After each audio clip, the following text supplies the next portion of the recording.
Hi friends. Bharat dynamics limited வந்து பார்த்தீங்கன்னா, வேலைவாய்ப்பு நோட்டிஃபிகேஷன் வந்து வெளியிட்டிருக்காங்க. அதாவது கான்ட்ராக்ட் பேசிஸ் தான் அப்படின்னு சொல்லியிருக்காங்க. லொகேஷன் வந்து பார்த்தீங்கன்னா, அக்ராஸ் இந்தியா அப்படின்னு சொல்லியிருக்காங்க. சரிங்களா? மேலும் முக்கியமான விவரங்கள பார்க்கலாம். ஃபர்ஸ்ட்டு வேக்கன்சி டீட்டெயில்ஸ் வந்து பார்ப்போம். 2 கேட்டகரியா பிரிச்சிருக்காங்க. ஸோ ஃபர்ஸ்ட்டு கேட்டகரி வந்து பார்த்தீங்கன்னா, ட்ரெய்னி இன்ஜினியர் அப்படின்னு சொல்லிட்டு, ஸோ இதில வந்து electronics, mechanical, electrical, computer science, finance, human resource, business development அப்படின்னு சொல்லியிருக்காங்க. டோட்டலாக வந்து 112 வேகன்சி இருக்குது இந்த கேட்டகரிக்கு மட்டும், அதாவது ட்ரெயின் இன்ஜினியர் கேட்டகரிக்கு மட்டும்.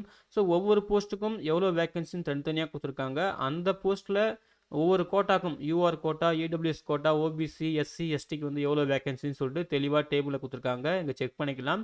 அதே போல் பிடபிள்யூடி கேண்டிடேட்டுக்கும் ரிசர்வேஷன் இருக்குது. அதில் என்னென்ன டிசேபிலிட்டிக்கு எவ்வளோ வேகன்சின்னு சொல்லியிருக்காங்க. பிஎல்வி, டிஹெச்எஸ், எல்டி, எம்டின்னு சொல்லிட்டு இங்கேயுமே நீங்கள் செக் பண்ணிக்கலாம். சரிங்களா? ஸோ இந்த ட்ரெயின் இன்ஜினியர் கேட்டகரிக்கு வந்து பார்த்தீங்கன்னா, ட்ரெயின் இன்ஜினியர், ட்ரெயினி ஆஃபீஸர்ஸ்க்கு வந்து 112 வேகன்சி. ரெண்டாவது வந்து பார்த்தீங்கன்னா, ட்ரெயினி டிப்ளமோ அசிஸ்டண்ட். ஓகேங்களா?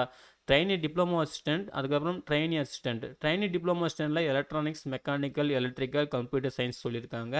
ட்ரெயினி அசிஸ்டண்ட் வந்து பார்த்தீங்கன்னா, ஃபினான்ஸ், ஹியூமன் ரிசோர்ஸ் சொல்லியிருக்காங்க. டோட்டலாக 100 வேகன்சி சொல்லியிருக்காங்க. இதுக்குமே அதே போல் தான் கோட்டா வைஸ் வேகன்சின்னு சொல்லியிருக்காங்க. பிடபிள்யூடி கேண்டிடேட்டுக்கும் டிசேபிலிட்டி வைஸ் வேகன்சின்னு சொல்லியிருக்காங்க. அப்ரிவேஷன்ஸ்லாம் இங்கே இருக்குது. டவுட் இருந்தால் நீங்கள் கிளியராக செக் பண்ணிக்கலாம். சரிங்களா?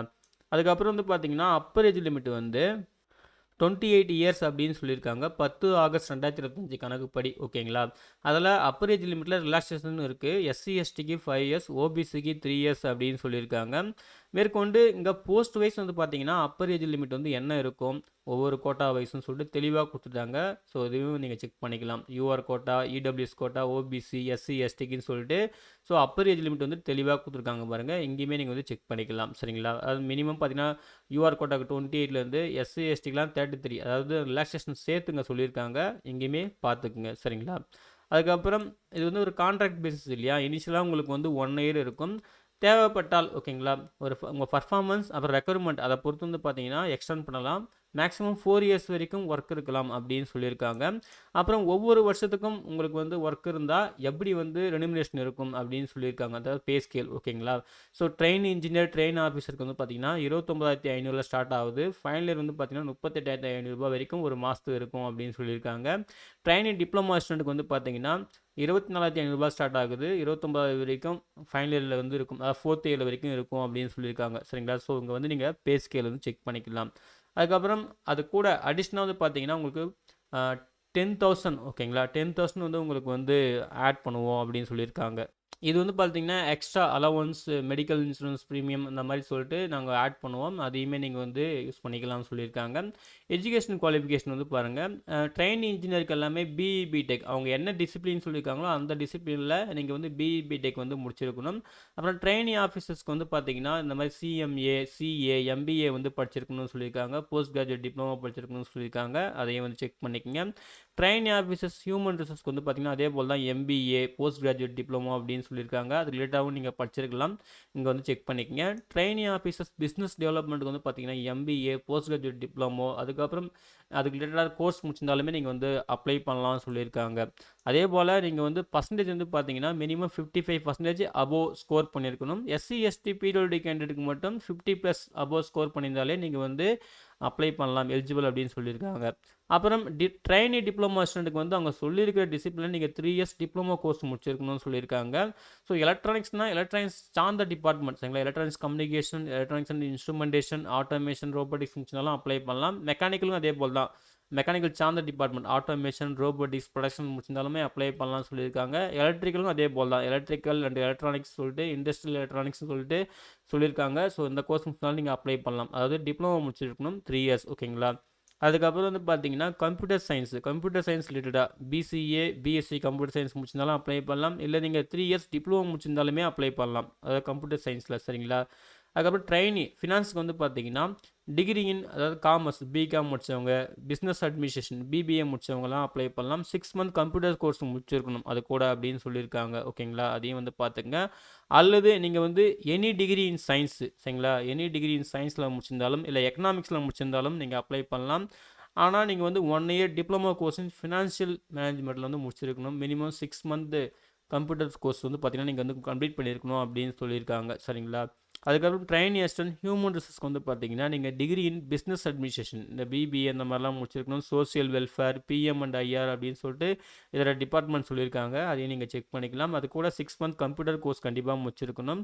அப்படின்னா ஏதாவது ஒரு டிகிரி முடிச்சிருந்தாலும் அது கூட வந்து பார்த்தீங்கன்னா 1 இயர் டிப்ளமோ கோர்ஸ் பிஎம்ஐஆர், எஸ்டபிள்யூ அப்படின்னு சொல்லிட்டு அது மாதிரி முடிச்சிருக்கணும். மினிமம் 6 மந்த் கம்ப்யூட்டர் கோர்ஸ் முடிச்சிருக்கணும்னு சொல்லியிருக்காங்க. ஸோ எஜுகேஷன் குவாலிஃபிகேஷனை தெளிவாக பார்த்துக்குங்க. ஓகேங்களா? ரொம்ப முக்கியம். சப்போஸ் நீங்கள் டிப்ளமோ முடிச்சுட்டு இன்ஜினியரிங் முடிச்சிருக்கீங்க பட்சத்தில் நீங்கள் டிப்ளமோ ஜாபுக்கு அப்ளை பண்ணுறப்போ நீங்கள் டிப்ளமோட டீட்டெயில்ஸ் தான் நீங்கள் வந்து அப்ளிகேஷன் ஃபார்மில் ஃபில் பண்ணணும் அப்படின்னு சொல்லியிருக்காங்க. ஓகேங்களா? ஸோ அதையும் வந்து கேர்ஃபுல்லாக நோட் பண்ணிக்கோங்க. அதுக்கப்புறம் electronics, mechanical, electrical, computer science இதை சார்ந்த வேறு ஏதாவது டிபார்ட்மெண்ட் நீங்கள் முடிச்சிருந்தாலும் நீங்கள் செக் பண்ணிக்கலாம். இந்த டிபார்ட்மெண்ட் நீங்கள் படிச்சிருந்தீங்கன்னா கண்டிப்பாக நீங்களும் எலிஜிபிள் தான் அப்படின்னு சொல்லியிருக்காங்க. அதையும் வந்து பார்த்துக்குங்க. சரிங்களா? செலெக்ஷன் மெத்தட் வந்து பார்த்தீங்கன்னா ரிட்டன் டெஸ்ட்டு சிபிடி பேஸ்டு அப்படின்னு சொல்லியிருக்காங்க. அதுக்கப்புறம் வந்து பார்த்தீங்கன்னா இன்டர்வியூ இருக்கும்னு சொல்லியிருக்காங்க. சரிங்களா? ஸோ ரிட்டன் டெஸ்ட்க்கான எக்ஸாம் பேட்டர்ன் சொல்லியிருக்காங்க. நீங்கள் தெளிவாக செக் பண்ணிக்கலாம். ஓகேங்களா? டோட்டலாக வந்து ஒரு 120 கொஷின்ஸ் கேட்பாங்க அப்படின்னு சொல்லியிருக்காங்க. அப்புறம் வெயிட்டேஜ் வந்து பார்த்தீங்கன்னா ரிட்டன் டெஸ்ட்டுக்கு வந்து 85%, இன்டர்வியூக்கு 15% அப்படின்னு சொல்லியிருக்காங்க. மினிமம் குவாலிஃபை மார்க்கும் சொல்லியிருக்காங்க. எல்லா கேண்டிடேட்டுக்குமே 50% சொல்லியிருக்காங்க. எஸ்சி, எஸ்டி, பிடபிள்யூடி கேண்டிடேட், ஓபிசிக்கு மட்டும் 40% சொல்லியிருக்காங்க. சரிங்களா? ஸோ ரிட்டன் டெஸ்ட் பேஸ் பண்ணி வந்து பார்த்தீங்கன்னா இன்டர்வியூக்கு வந்து கால் பண்ணுவாங்க. ஒரு வேக்கண்ட்டுக்கு 7 நபர், அப்படி இல்லைனா மேக்ஸிமம் ஒரு வேக்கண்ட்டுக்கு 10 நபர் அப்படின்னு சொல்லியிருக்காங்க. ஸோ இந்த ரேஷியோலாம் சொல்லியிருக்காங்க. தெளிவாக செக் பண்ணிக்கோங்க. ஓகேங்களா? ஸோ அஃபிஷியல் வெப்சைட்டில் நீங்கள் செக் பண்ணிக்கலாம். யாரெல்லாம் ஷார்ட் லிஸ்ட் பண்ணியிருக்கோம்னு சொல்லிட்டு நாங்கள் வந்து அனௌன்ஸ் பண்ணுவோம் அப்படின்னு சொல்லியிருக்காங்க. ரிட்டன் டெஸ்ட் வந்து பார்த்தீங்கன்னா ஹைதராபாத், தெலுங்கானாவில் நடக்கும் அப்படின்னு சொல்லியிருக்காங்க. சரிங்களா? அதோட சரௌண்டிங்ஸில் நடக்கும். விசாகப்பட்டினம், ஆந்திர பிரதேசில் நடக்கும் அப்படின்னு சொல்லியிருக்காங்க. சரிங்களா? ஸோ அதையும் வந்து பார்த்துக்குங்க. மேற்கொண்டு அப்ளிகேஷன் ஃபீஸ் வந்து பார்த்தீங்கன்னா நீங்கள் வந்து ₹300 பே பண்ணுற மாதிரி இருக்கும்னு சொல்லியிருக்காங்க. SC, ST, PWD candidate, ex service மேனுக்கு மட்டும் ஃபீஸ் கிடையாது அப்படின்னு சொல்லியிருக்காங்க. ஓகேங்களா? அப்ளிகேஷன் ஃபீஸ் ஒன்ஸ் பே பண்ணிட்டா நான் ரீஃபண்டபிள் சொல்லியிருக்காங்க.